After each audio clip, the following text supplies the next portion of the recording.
A continuación, derechos digitales. Clasificación A. Apto para todo público.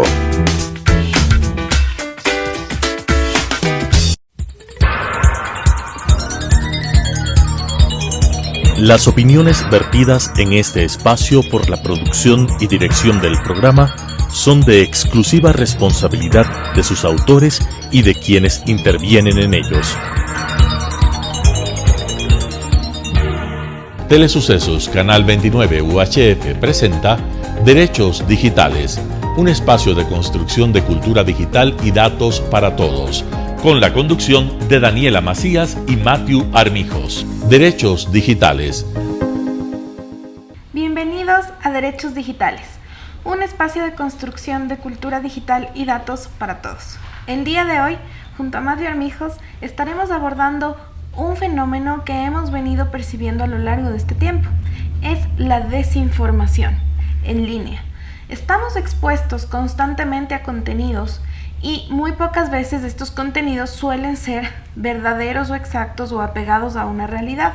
Y muchas veces se utilizan justamente para ejercer o para manipular a las personas frente al contenido que está consumiendo o que está, del cual se está informando.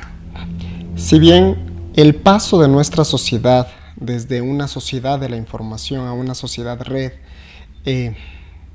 generó un salto muy grande, muy importante para la construcción de nuestras relaciones, para el acceso a la información. Esto también nos ha generado una responsabilidad muy grande desde nuestros espacios y una responsabilidad muy grande con los espacios con los que compartimos. Es así que la universalidad del Internet nos permite entonces acceder a través de esta red a distintos tipos de información. Desde información que se encuentra en libros, desde información que se encuentra en archivos de las propias compañías cuando yo accedo a mi red interna, desde archivos que incluso ya llegando a transgredir incluso límites jurídicos, se puede llegar hasta archivos clasificados. Es decir, toda esta información está puesta en Internet y las personas de distinta forma, ya sea de una forma correcta, de una forma incorrecta, se pueden acceder a esta información. Ahora, desde la forma correcta sí tenemos varios escenarios en los cuales nos vamos a encontrar frente al acceso a esta información. Y es así que utilizamos nosotros distintos mecanismos para acceder a esta información.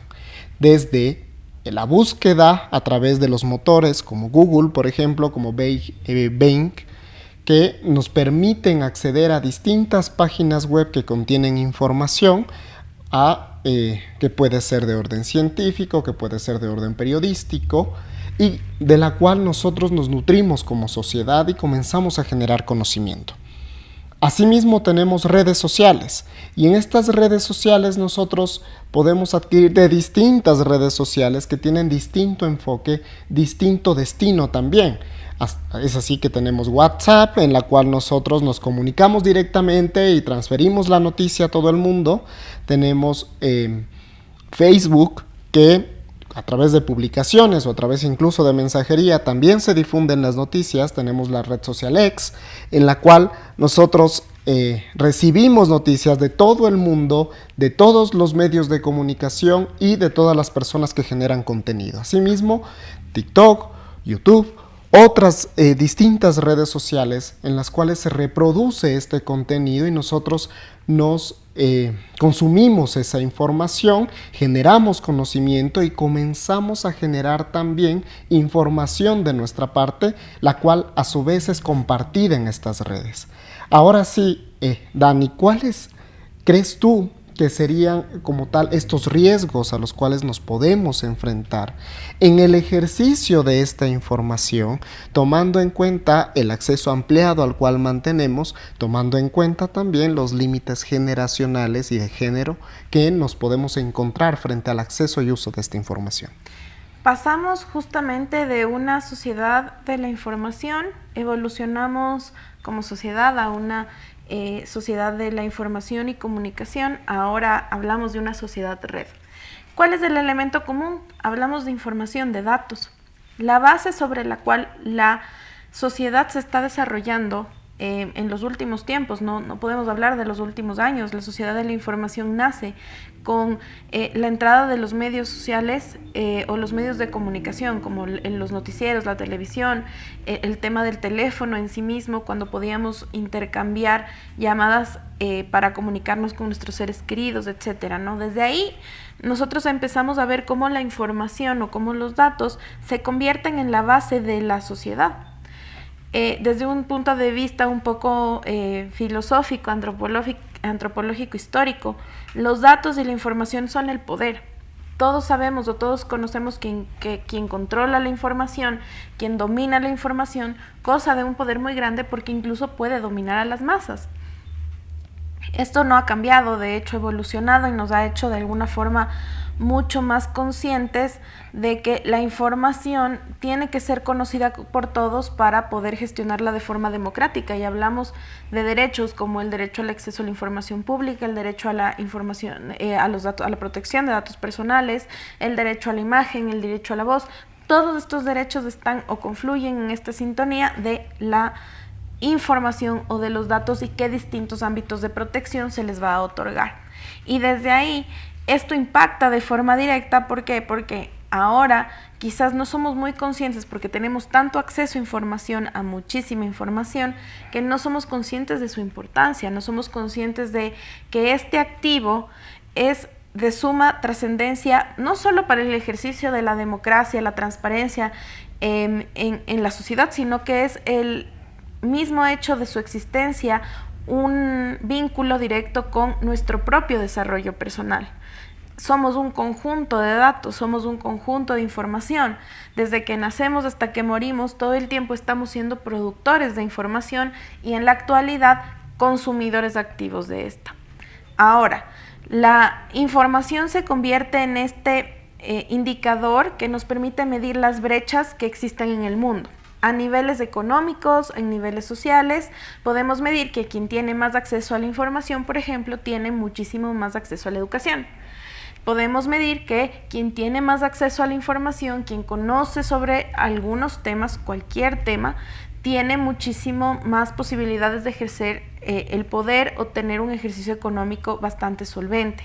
A diferencia de aquellos que lamentablemente no tienen los medios para acceder a la información. Y cuando hablamos de los medios, hablamos de Internet, hablamos de la red. Actualmente la brecha en el Ecuador es bastante grande. Quizás las personas en las capitales de provincia, en la capital de la República, puedan gozar primero de señal, segundo de dispositivos para acceso y tercero de computadoras. Lo que no pasa en el ámbito lejano o en aquellos lugares donde es muy difícil llegar con esta red inalámbrica de Wi-Fi o ni siquiera con las redes que son conectadas, es mucho más complicado. De hecho, la iniciativa Starlink que está lanzada por Elon Musk, que es internet satelital, es decir, a través de los satélites que rodean el planeta Tierra, lo que busca justamente es brindar acceso a la red a aquellas zonas que no pueden ser contactadas a través de los cables que permiten la conexión, ya sea 3G, 4G o 5G, o las conexiones LAN, WAN, etcétera. Puesto que al no tener acceso, no tienen conocimiento y no tienen posibilidades, primero de gestionar educación adecuada de vanguardia, porque lamentablemente los libros son muy valiosos, pero no producen a la velocidad que el Internet produce la información. Si ustedes pueden verificar las enciclopedias, por ejemplo, que antes eran nuestra fuente de consulta, que antes eran nuestra fuente de investigación, muchas veces están quedando rezagadas frente a todo el contenido que podemos encontrar en Internet respecto a las investigaciones que se realizan no solo aquí en el Ecuador, sino que se realizan en el mundo. Podemos acceder a investigaciones que se realizan en la China o investigaciones que se realizan en países de primer mundo por universidades de alto prestigio. Y eso, ¿a qué nos hace frente? Nos hace frente a una realidad, y es que este acceso nos conecta de mejor manera con la ciencia, con la tecnología, con la innovación, con la economía, con la salud y con cualquier otro tema. Sin embargo, sí hay una problemática bastante fuerte que hemos podido evidenciar, y es como el no conocer sobre la identificación del autor, de la verificación de la información a la que estamos accediendo, del conocimiento de la información a la que estamos accediendo, muchas veces nos deja de alguna forma vulnerables quizás a información falsa. Que en los casos menos graves es información que no ha sido comprobada y que de alguna forma no tiene alta relevancia o alto impacto dentro de la sociedad. Pero cuando hablamos de aspectos democráticos, nos enfrentamos a un fenómeno que además, tomando en cuenta un efecto de viralización que tenemos ahora, que es masivo, en donde el contenido que yo produzco el día de hoy y que gestiono el día de hoy se conoce en tiempo récord, en cuestión de microsegundos a nivel mundial. En donde si yo me enfrento a una noticia falsa y no verifico quién produjo esa noticia, cómo se produjo esa noticia y la veracidad de esa noticia, dependiendo del caso, puedo llegar a gestionar un impacto o una percepción de la realidad un poco equivocada, y eso nos puede llevar a generar ciertos efectos, y lo hemos visto en varias ocasiones. De hecho, uno de los casos más sonados es Cambridge Analytica, en donde a través del uso de algoritmos esta empresa pudo mapear la personalidad de las personas. Es decir, yo era una persona aventurera, soy una persona un poco más temerosa, ¿qué tipo de personalidad yo manejo? Y en virtud de ese tipo de personalidad, poder manipular qué tipo de información me llega. ¿Qué quiere decir esto? Por ejemplo, a mí, que soy una persona protectora, que busco justamente la seguridad de mi familia, que busco la justicia, que tengo estos ideales tan grandes, me iba a llegar noticias a favor, por ejemplo, del porte de armas y cómo estas iban a gestionar o iban a permitirme a mí evitar que alguien venga a agredirme o a agredir a los míos, y cómo yo iba a poder defenderme de estas situaciones. Lo mismo sucede en otros tipos de personalidades, porque dependiendo la personalidad, los algoritmos pueden hacerme llegar la información que es práctica para mí. Y esto, desde este punto de vista, manipula la democracia, porque este algoritmo y estas noticias se utilizaron en una elección en los Estados Unidos, y si bien no se ha podido demostrar que esto le dio la ganancia al candidato de ese momento, sí se ha podido demostrar que hay cierta manipulación a la hora de difundir este tipo de contenidos, porque polariza la opinión. Y además, la red, al mapear nuestros tipos de personalidad, al mapear justamente nuestros perfiles, al conocer quiénes somos, y a veces mucho más que nosotros mismos, lo que hace justamente es darme contenido que para mí es cómodo. Porque de todas formas yo no quiero leer, por ejemplo, si estoy inmiscuida en la política, temas relacionados o que favorezcan al candidato que a mí no me parece conveniente. Por lo tanto, yo no voy a conocer otras posiciones, y eso de todas formas me va a afectar, porque voy a ser mucho más trascendental a la hora de defender mis ideales, y no voy a poder tolerar de alguna forma otro criterio, porque yo solo he sido alimentada por el criterio que a mí me favorece. Y esto es sumamente importante y valioso lo que nos dices, porque primero en el Ecuador estamos, por un lado, a puertas de un proceso electoral, de referéndum, y por otro lado estamos también viviendo una especie de impasse a nivel internacional por ciertas acciones que se han mantenido. Y justamente voy a tomar estos dos ejemplos principales porque están totalmente relacionados con la forma de gestión de la información ya a la interna, y también esto parte de la generación de cultura de verificación de la información a la cual tenemos acceso. Desde esa perspectiva, entonces, desde el primer ejemplo, nos encontramos ya a las puertas de unas elecciones. Normalmente los procesos electorales que generan campañas, ya sean a favor o en contra, generan también información acerca de cuál va a ser el futuro en el caso de que gane determinada pregunta, cuál va a ser las consecuencias que vamos a mantener en el ejercicio propio de nuestra vida, en el desarrollo de nuestros derechos, en el desarrollo de nuestro trabajo. Y comienza a generarse entonces, más aún a través de las redes sociales, una gran cantidad de información que desde una perspectiva es verdadera, desde otra perspectiva es falsa, teorías conspirativas, es decir, un conjunto de información que nos va a llegar Y como tú muy bien lo manifestabas en el caso de Cambridge Analytica, te llega información adaptada a tus intereses, a tus preferencias, a cómo vas interactuando en la red. Y para ello es importante establecer que en la red todas mis interacciones van siendo sumadas y van conformando mi huella digital en la red. Y justamente esa huella digital es lo que le permite a estas compañías evaluar cuál es el contenido que yo prefiero y me llega a mí ese contenido específico. ¿Qué quiere decir? Si a mí me gusta el contenido de las teorías sobre vida por fuera del planeta Tierra, que me gusta estar atrás de estas teorías conspirativas, de si entre los famosos existe alguna secta, de si tal vez entre los políticos existen estas comunidades específicas que se reúnen en espacios apartados simplemente para decidir cómo se va a desarrollar el mundo. Es decir, si yo estoy detrás de ese contenido, efectivamente la red social me va a reflejar a mí contenido conspirativo. Entonces, a la puerta de una elección, me va a reflejar contenido conspirativo sobre el desarrollo o el ejercicio de esas preguntas o qué es lo que va a pasar después. Y es por eso que ahí viene esta responsabilidad que mantenemos también como consumidores de contenido, de contrastar esa información. ¿Por qué? Porque muchas de las veces compartimos, muchas de las veces comentamos o muchas de las veces incluso desarrollamos nuevas noticias con base en esa información que estamos consumiendo. ¿Y cuál es el problema? Que no solo estamos siendo irresponsables al momento de la no contrastación de la información, sino que también al momento de producción de la información no contrastada.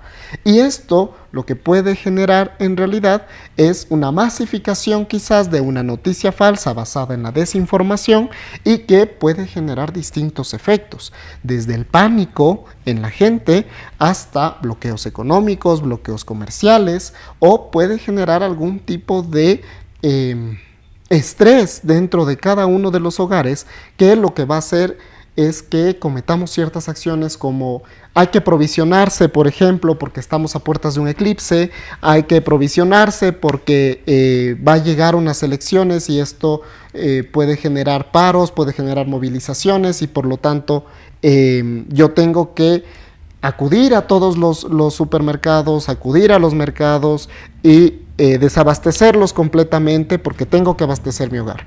Entonces puede generar distintas consecuencias. Esto a la final es lo que generan estas cadenas de información en la gente. Entonces también lo que nos puede pasar es que estemos configurando nuestras preferencias con una determinada afiliación política, porque también analiza esto las redes sociales.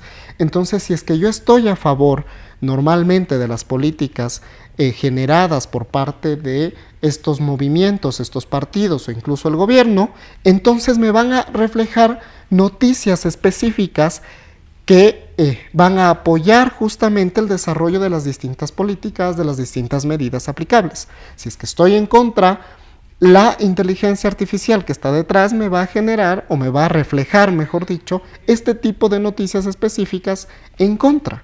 ¿Y qué es lo que pasa? Es a mí a quien le toca detrás, entonces estar contrastando qué información es verdadera, qué información es falsa, y justamente esta gestión de preferencias, esta gestión con el tratamiento de datos personales, a mí también como ciudadano, como elector, también me genera cierto bloqueo. ¿Por qué? Porque no me permite contrastar quizás con otra información que está a lo largo de la red o que tiene tal vez algún otro tipo de comentario, algún otro tipo de idea, y por lo tanto yo no puedo llegar a generar ese conocimiento contrastado con toda esta información. Entonces resulta primordial que, más aún a la puerta de estas elecciones que mantenemos, estar atentos, porque nos pueden llegar noticias falsas, nos pueden llegar noticias reales, y es importante que contrastemos esta información. Por ejemplo, también dábamos esta perspectiva de este impasse internacional que estamos pasando en el Ecuador y que también se genera detrás de ello información cierta, información falsa. Hay unos posts, un tipo de información que se genera desde la perspectiva de que va a haber guerra, otros que dicen no pasa nada, otros que incluso se inventan instituciones para establecer ciertas responsabilidades, y esto también se genera justamente en este contexto electoral. Entonces es importante que también esa información que se desarrolla dentro de estos impases, dentro de estas situaciones que se dan no solo a nivel nacional, sino a nivel internacional, también sea contrastada y sea verificada incluso por profesionales. ¿Para qué? Para que yo pueda entonces tener la información correcta, tener la información acerca de qué es lo que está pasando, qué entidades se están moviendo, qué fue lo que se convocó, qué fue lo que pasó en realidad, cuáles serían las consecuencias, hay o no consecuencias. Esto solo nos va a dar una vez que se contraste esa información. Ahora, si es que solo consumimos información sin verificarla, entonces sí nos enfrentamos quizás a este riesgo, no solo de desinformarnos nosotros, sino de, al momento de entrar en esta sociedad de red, de la exuberancia y de la omnipresencia de la información, quizás producir desde nuestras perspectivas información falsa que quizás pueden llegar a diluir esta desinformación en cada uno de los hogares.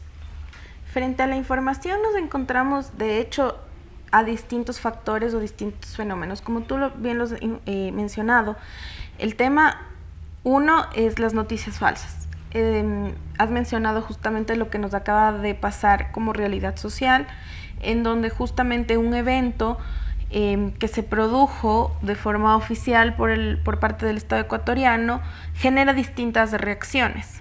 Y muchas de estas distintas reacciones están encaminadas, uno, a informar.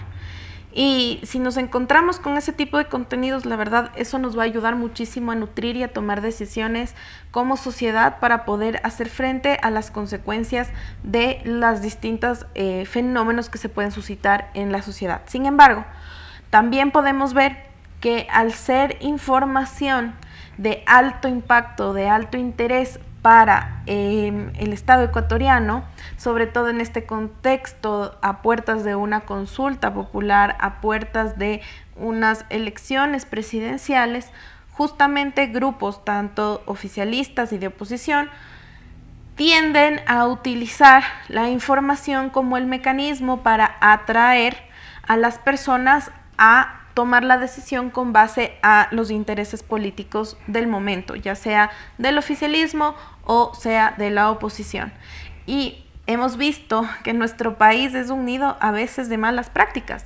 Malas prácticas, ¿por qué? Porque a través justamente de estos centros de manejo de marketing político, de manejo de información en la red, no solo en redes sociales, sino también en buscadores como por ejemplo Google, Bing, entre otros, podemos ver cómo estas malas prácticas se producen primero para generar alto contenido de noticias falsas. ¿Con qué objetivo?